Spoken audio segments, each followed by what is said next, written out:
Dear students, I welcome to our educational channel mechanical Pandit.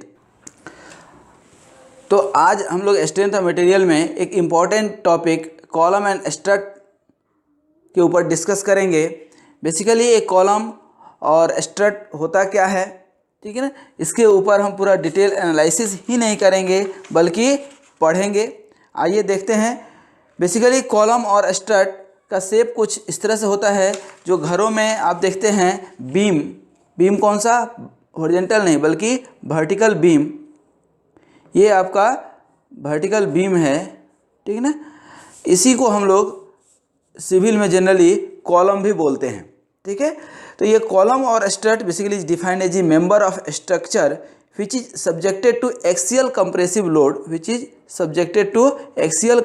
load, ये देख रहे हैं axial compressive load if the member of the structure is vertical and both of end are fixed। दोनों and generally fix होता है building या structure में, कई बार फिक्स नहीं भी रह सकता है, ठीक है ना। while subjected to this axial compressive load the member is known as basically column। यदि दोनों एंड क्या है आपका फिक्स है, यहाँ भी फिक्स है और ये भी फिक्स है, तो इसको हम लोग जनरली कॉलम बोलते हैं, है ना। घर में कोई भी आप वर्टिकल पिलर आप देख लीजिए, if the member of structure is not vertical, यदि ये तो अभी एग्जैक्ट वर्टिकल है लेकिन कोई जरूरी नहीं कि हमेशा वर्टिकल होगा, इसको सपोर्ट करने के लिए आप इधर से भी एक सपोर्ट लगा सकते हैं। यही बीम जो है आप ये मान लीजिए लगा दिए, तो इसको हम लोग बोलते हैं स्ट्रट, ठीक है ना। If member is not complete vertical and one और both of its ends are hinge और pin jointed, if this bar is known as strut, इसको हम लोग बोलते हैं स्ट्रट, ठीक है। तो अब इस तरह से आप बहुत जगह देखते होंगे स्ट्रट का एग्जांपल में, जैसे इलेक्ट्रिक पोल को हम लोग कई जगह सपोर्ट करते हैं, या कनेक्टिंग रॉड में, पिस्टन रॉड में, इस तरह से मैकेनिकल का एग्जांपल्स हैं। अब ये ध्यान दीजिए कि ये कॉलम और स्ट्रट जो है आपका, इसका फेल्यूर क्यों होता है, ठीक है ना। ये फेल कब होता है कि जब इसके ऊपर आप लोड लगाते हैं, ठीक है ना। तो अब दो तरह का लोड है, या तो ये कंप्रेसिव लोड जो आप लगा रहे हैं इतना ज़्यादा लग जाए कि इसके अंदर परमानेंट डिफॉर्मेशन हो जाए, पहला चीज़ हो सकता है। दूसरा चीज़, कई बार आप ये लॉन्ग कॉलम के ऊपर आप देखेंगे कि इसके ऊपर जब आप लोड लगाएंगे, ठीक है ना, तो ये लोड जब लगाएंगे आप, तो ये बजाय आपके, तो कई बार आप जब लोड लगाएंगे, जैसे ये है आपके ऊपर, ठीक है ना, अब इसके ऊपर आप जब देखेंगे तो इसके ऊपर जब आप लोड लगाएंगे कंप्रेसिव लोड, तो कई बार तो बियर करेगा, लेकिन क्या कई बार इसका शेप कुछ इस तरह से हो जाएगा। देखिए जैसे ही आप लोड लगाएंगे क्या हो जाएगा, बियर हो जाएगा, और बियर होने के बाद ब्रेक हो जाएगा। तो इस जो आपने लोड लगाया, इस टाइप के जो फेनोमेना हुआ, कैसे फेनोमेना हुआ कि ये जो है बजाय कंप्रेस होने के ये क्या हो गया, इस तरह से टिल्ट हो गया, ये टिल्ट हो गया, ठीक है। ये टिल्टिंग को ही बेसिकली हम लोग क्या बोलते हैं, आपका ये जो टिल्ट हुआ, इस टिल्टिंग को ही जो है बकलिंग बोलते हैं। इसमें जो फेल्यूर होगा वो क्या होगा, बकलिंग फेल्यूर। और तो पहला तो हो गया कंप्रेसिव के चलते कंप्रेसिव, और दूसरा हो गया आपका बकलिंग, और तीसरा हो जाएगा कंप्रेसिव प्लस बकलिंग, ये दोनों लग जाएगा, दोनों के चलते क्या हो सकता है, फेल्यूर हो जाएगा, ठीक है। अब फेल्यूर ऑफ द शॉर्ट कलम, जो ये क्या है आपका एक शॉर्ट कलम है, ठीक है ना। अब इसमें आपको हमने बता दिया कि ये डायरेक्ट कंप्रेसिव लोड के चलते फेल हो सकता है, दूसरा बकलिंग के चलते, और तीसरा आपको बताया डायरेक्ट कंप्रेसिव प्लस बकलिंग, ठीक है। अब इसमें ध्यान दीजिए कि फेल्यूर कब होगा, जब कंप्रेसिव लोड आप लगाएंगे, ठीक है ना, दैट इज कॉल्ड कंप्रेसिव, ठीक है ना। यहाँ पे कंप्रेसिव लोड को हम लोग बोलेंगे क्रशिंग लोड, ध्यान दीजिएगा, और जो कंप्रेसिव स्ट्रेस होगा उसको हम लोग बोलेंगे क्रशिंग स्ट्रेस, ठीक है। Sigma C equal to P C upon A, ये क्या हो गया आपका कंप्रेसिव लोड, ठीक है। और ये क्या हो गया, इसी को क्रशिंग लोड भी बोलेंगे, और इसी को हम लोग बोलते हैं कंप्रेसिव स्ट्रेस। जो स्ट्रेस जनरेट होगा उसको हम लोग बोलते हैं क्या, कंप्रेसिव स्ट्रेस या क्रशिंग स्ट्रेस। अब यहाँ पे जब आप लोड लगाएंगे, आप देख रहे हैं कि जब लोड लगा रहे हैं तो ये बकल हुआ, ठीक है ना। तो ये मैक्सिमम राइट साइड में कितना डिफ्लेक्शन हो सकता है जिससे कि हमारा ये कॉलम सेफ रहे, ठीक है ना। इससे ज़्यादा जाएगा तो क्या होगा, ये ब्रेक हो जाएगा, जैसे अभी आपने देखा था, ठीक है ना। तो ये long column of uniform section, area A and length is L. अब इसका जो एरिया होगा, ठीक है ना, ए एरिया हमने मान लिया, ये क्या है आपका एरिया है। तो column is known as long column if the length of the column is comparison to its lateral dimension. अब कॉलम जनरली आप देखते होंगे तो मैक्सिमम जगह तो आपको सर्कुलर मिलेगा, ये आपका सर्कुलर कॉलम मिलेगा, या रेक्टेंगुलर या स्क्वायर। तो इसका जो क्रॉस सेक्शनल पार्ट होगा, ठीक है ना, इसका जो क्रॉस सेक्शनल पार्ट होगा, जैसे कि यहाँ पे डायमीटर है और यहाँ पे विड्थ और डेप्थ रहेगा, ठीक है ना, विड्थ एंड डेप्थ रहेगा। तो उसके आधार पे हम लोग यहाँ पे बोलते हैं short column, long column and medium column. तो शॉर्ट किसको बोलते हैं, ध्यान दीजिए, शॉर्ट कॉलम बोलते हैं हम लोग उसको जब L जो आपका लेंथ होगा, ये टोटल लेंथ जो होगा, ये लेंथ आपका 8D, that means 8 times of diameter of this column जब कम हो तो इसको शॉर्ट कॉलम बोलते हैं। मीडियम बोलते हैं कब, जब यही इतना से ज़्यादा हो, L जो है आपका जो है 8D से तो ज़्यादा होगा, ठीक है, 8D से ज़्यादा होगा, लेकिन कम होगा किससे, आपका 30D से। और लॉन्ग कॉलम किसको बोलते हैं, जब L जो है ग्रेटर देन 30D हो जाए, दैट मीन्स कि डायमीटर और या क्रॉस सेक्शन जो भी आपने लिया है, B या T जो भी आप लिए हैं, उसको हम लोग बोलते हैं, ठीक है। अब इसमें जो है जो आपका स्ट्रट है या कलम है, ठीक है ना, इसके ऊपर आपको हम बता चुके हैं कि प्योर कंप्रेशन लगेगा या बकलिंग, ठीक है ना। Buckling is basically effect of bending, और यहाँ पे आपको बताया कि कम्बिनेशन ऑफ दिस टू। अब इसमें एक बहुत इंपॉर्टेंट टर्म डिफाइन होता है, उसको हम लोग बोलते हैं स्लेंडरनेस रेशियो। क्या बोलते हैं, slenderness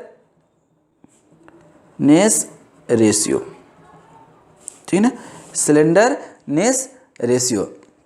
slenderness ratio is identified by के, इसको इंडिकेट करते हैं के से, ठीक है ना। Basically this is the unsupported length of the column to the minimum radius of gyration of the cross sectional and of the column. K is defined as the unsupported length of the column। unsupported length मतलब कोई column है, ठीक है ना, आप देखते होंगे तो कॉलम जैसे है, ये कॉलम हो गया आपका, ठीक है ना, लेकिन इसका कुछ पार्ट अर्थ के अंदर होता है, ठीक है। तो इसको इग्नोर करके, ठीक है ना, एक्चुअल जो लेंथ है इसको this length divided by radius of gyration, ठीक है ना, unsupported length of the column to the minimum radius of gyration. Minimum radius of gyration जो है, रेडियस ऑफ जायरेशन कई जगह के से ही हम इंडिकेट करते हैं, ठीक है ना। तो यहाँ पे स्लेंडरनेस रेशियो और इसको रेडियस ऑफ जायरेशन को आर से इंडिकेट करते हैं, कर लेते हैं, यहाँ पे ऐसे करते नहीं हैं, ठीक है।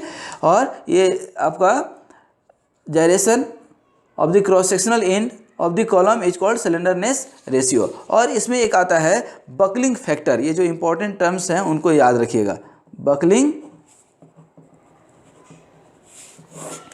Buckling factor is equivalent length of A column to the minimum radius of gyration. Equivalent length LE, buckling factor LE upon minimum radius of gyration, यहाँ भी लिख देते हैं रेडियस ऑफ जायरेशन, ठीक है। तो ये बकलिंग फैक्टर हो गया BF, ठीक है। और बकलिंग और crippling load, the maximum load at which column tends to buckle, ठीक ना। बकलिंग लोड, ये बकलिंग फैक्टर हो गया, और बकलिंग लोड, तो buckling load the load at which the beam tends to buckle, that means कि ये जो आपका था, अभी तो ये कंप्रेसिव लोड था, लेकिन जब ये ऐसे बेंड होने की कोशिश करने लगे, जब बेंड होने लगे, ठीक है, तो बकलिंग उसको बोलते हैं, बकल होना बोलते हैं, ठीक है। तो ये बकलिंग लोड, दैट मीन्स की load at which the column starts buckling, ठीक है ना। बकलिंग को ही हम लोग क्रिपलिंग लोड भी बोलते हैं, ध्यान रखिएगा, इसी को क्रिपलिंग लोड भी बोलते हैं, ठीक है। सेफ लोड दैट मीन्स कि बकलिंग लोड, लास्ट में ध्यान दीजिए, सेफ लोड। सेफ लोड किसको बोलते हैं? The load at which there is no buckle, ठीक है ना। तो बकलिंग लोड, ठीक है ना, सेफ लोड आप मैक्सिमम कितना लोड लगा सकते हैं, तो ये that is defined as buckling load. Buckling load maximum load होता है अपन फैक्टर ऑफ सेफ्टी, ठीक है ना, that is the buckling load. अब हम लोग बात करते हैं स्ट्रेंथ ऑफ कॉलम की। Strength of column, basically the strength of column depends on, क्या लिखेंगे, स्ट्रेंथ ऑफ कॉलम। तो जब स्ट्रेंथ ऑफ कॉलम की बात करते हैं तो strength of column basically depends on the के, जो आपका सिलेंडरनेस रेशियो होता है, ठीक है ना। तो जब सिलेंडरनेस रेशियो आपका बढ़ेगा, ठीक है ना, सिलेंडरनेस रेशियो जब बढ़ेगा तो कंप्रेसिव स्ट्रेंथ आपका घटेगा, ध्यान रखिएगा, क्या, कंप्रेसिव स्ट्रेंथ घटेगा। और in this case the column tends to buckle, ठीक है। तो अब एक शॉर्ट लिखें, तो जैसे ही सिलेंडरनेस रेशियो आपका बढ़ेगा तो कंप्रेसिव स्ट्रेंथ क्या होगा, घटेगा, ठीक है।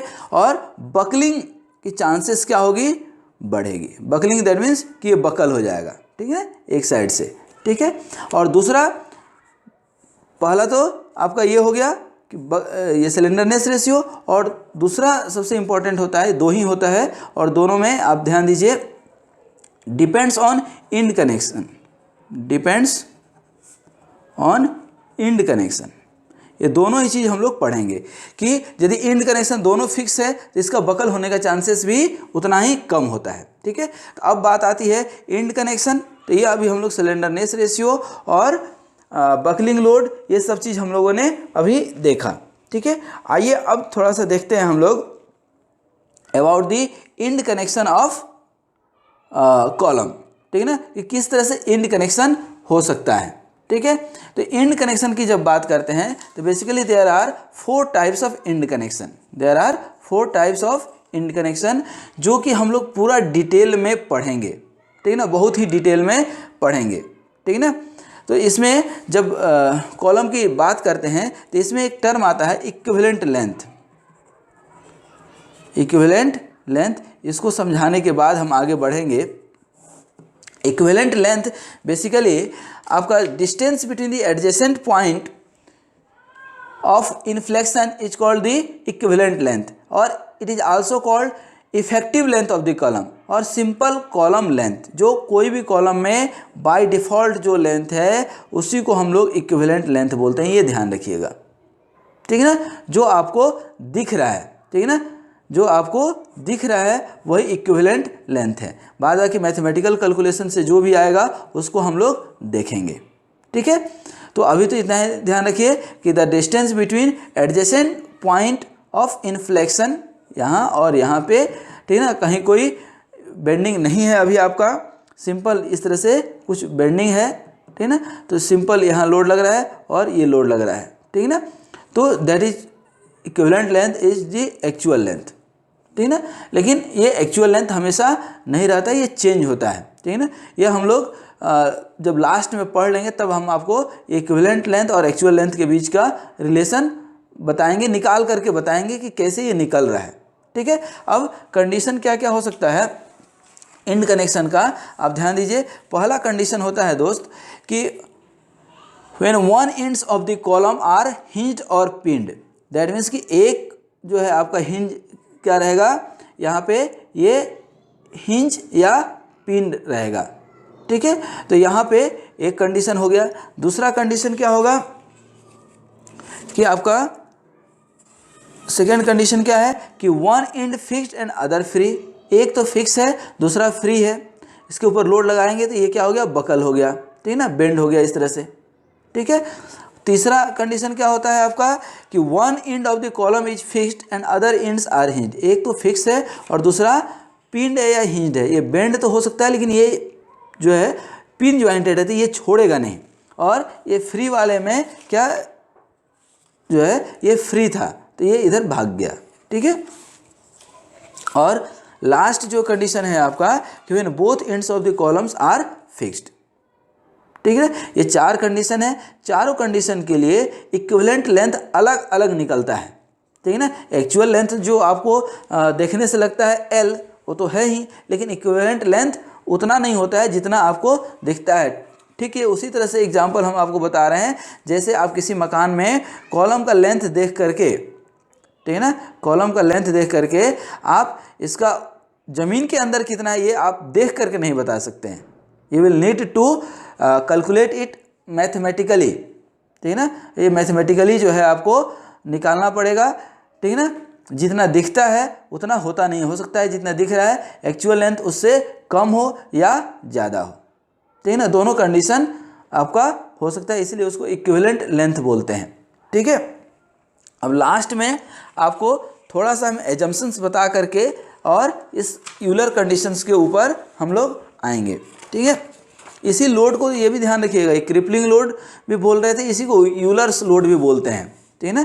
क्या बोलते हैं? Euler's load. ये जब आएंगे तब हम पूरा डिटेल में नेक्स्ट वीडियो में बताएंगे, लेकिन इस वीडियो में आपको सिर्फ अब एजम्पशंस बता करके रोक देंगे, ठीक है ना। एजम्पशंस देखिए कि क्या क्या एजम्पशंस होते हैं। पहला एजम्पशंस होता है the column is initially perfectly straight. कोई भी आपका ये कॉलम है, ठीक है ना।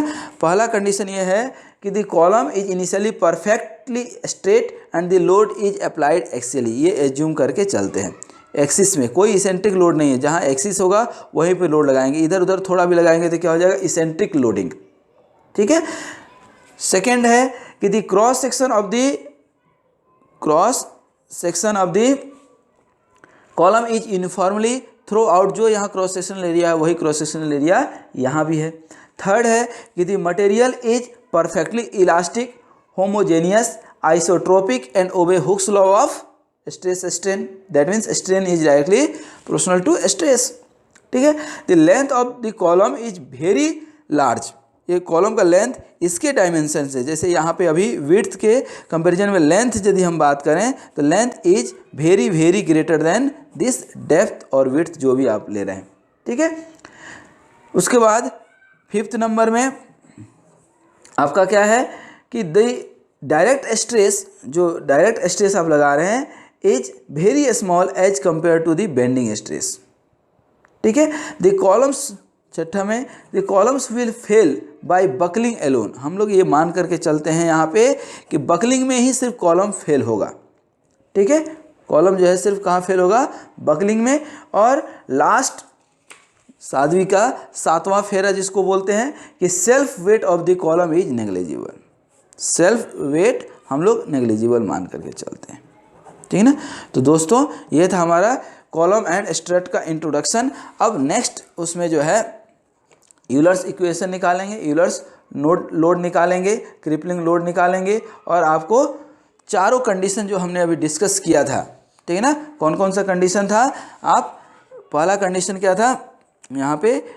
पहला कंडीशन था आपका कि बोथ एंड्स आर, यहाँ पे अभी हमने आपको दिखाया था, एक बार और दिखा दें आपको, ठीक है ना। पहला कंडीशन क्या है आपका कि when one end of the column are hinged और पिन्ड, ठीक है ना। हिंज या पिन है तो एक तो फिक्स है और आपका एक एंड जो है, वन एंड जो है यहाँ पे हिंज्ड है, अदर एंड फिक्स है। उसके बाद दूसरा क्या है आपका? दूसरा आप देखिए ये है आपका one and fixed and other free, ठीक है ना। One and fixed other free, one fixed other free, ठीक है। और ये जब आप जाएंगे कौन सा? तीसरा, थर्ड, तो one end of the column is fixed and other pin is hinged. एक फिक्स है, दूसरा हिंज्ड है। एक आपका तीसरा आप जब देखेंगे, ठीक है ना, तो क्या है? एक आपका फिक्स और दूसरा hinged, one fixed and other hinged. और अब बचा लास्ट चौथा, तो चौथा में क्या है आपका? देखिए both ends of the column are fix, ठीक ठीक है ना। तो चौथा में क्या लिख देंगे, बोथ फिक्स्ड। ठीक है, तो इस तरह से हमने निकाला इक्वेशन। देखिए sigma C equal to P C upon A, और इसमें आप कंडीशन याद रखिएगा कि जो हमने बीम का कंडीशन लिया था वही कंडीशन यहाँ भी ले करके निकालेंगे। डिफ्लेक्शन ऑफ बीम का जो इक्वेशन था, ये इक्वेशन आप देखे होंगे, ठीक है ना, कि कोई ये आपका बीम है, ठीक है ना, और इसके ऊपर ये आपका क्या है, फिक्स है यहाँ पे, ठीक है ना, और ये बेंडिंग हो रहा है, ये बेंडिंग हो गया। ये बेंडिंग जब होता था तो इक्वेशन क्या रहता था, E I D square Y upon D X square equal to M. ये जो बेंडिंग इक्वेशन था आपका, सॉरी बेंडिंग इक्वेशन बोल रहे हैं, equation of the slope and deflection. Double integration method से आप क्या करते थे, इसको एक बार इंटीग्रेट कर देते थे तो ये D Y by D X निकलता था, तो स्लोप निकल जाता था, और फिर से डिफ्रेंशिएट करते थे तो वाई निकल जाता था। तो डिफ्लेक्शन और स्लोप, इसमें आपको जो है बाउंड्री कंडीशंस भी रखने होते थे। तो लेट अस एज्यूम कि ये जो बीम है अभी जो हॉरिजॉन्टल रखा हुआ है अब वर्टिकल रखा हुआ है, ठीक है ना, वर्टिकल रखा हुआ है। अब इसके ऊपर एक एक करके हम लोड लगाते जाएं और इस इक्वेशन से यूलर लोड निकालते जाएं पीई, ठीक है ना। तो आइए देखते हैं कि कैसे निकालते हैं। नेक्स्ट वीडियो में एक एक करके निकालेंगे, आप इसको ध्यान से देखिए नेक्स्ट वीडियो, तो आपको बिल्कुल मिल जाएगा। तो thanks for watching this video, और स्वस्थ रहिए, मस्त रहिए, मुस्कुराते रहिए और इन वीडियोज़ को देखते रहिए।